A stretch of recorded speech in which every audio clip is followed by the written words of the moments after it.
Allow me to first correct a misunderstanding by SMS Koh.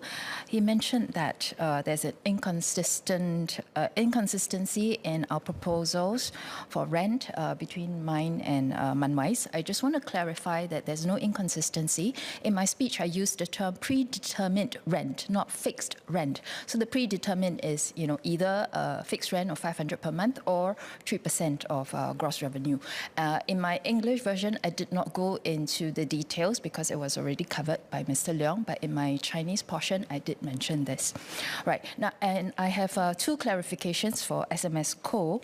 He mentioned that the government will ensure that the SEHC operators do not profit excessively. Can I ask how the government does that? Do you monitor the profitability level of the operators, like, for example, their return on equity ratios? If so, can SMS Koh share the data?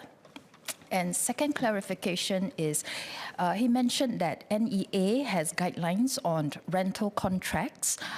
Can I ask whether there's any legal force behind that guideline? What are the consequences if rental contracts deviate from those guidelines? Thank you. So I think in the model which we work with the SEHC operators, we pay them a management fee so that they actually can operate the hawker centres. And if there are any extra profits that they gain, 50% of it must then, as I said in my main reply, to put into providing programs that actually enhance the activities of the hawker center. So there will be an audit being conducted by NEA on their actual earnings so that we can actually make that decision and make sure that there is no extra profiteering involved.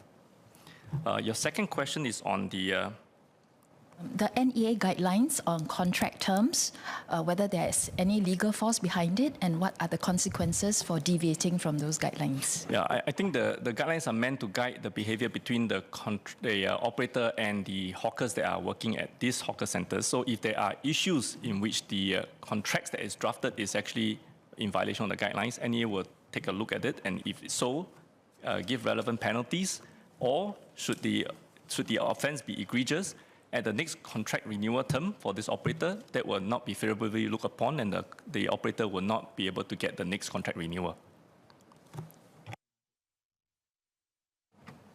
Mr. Louis Cha, you have a clarification? Yeah.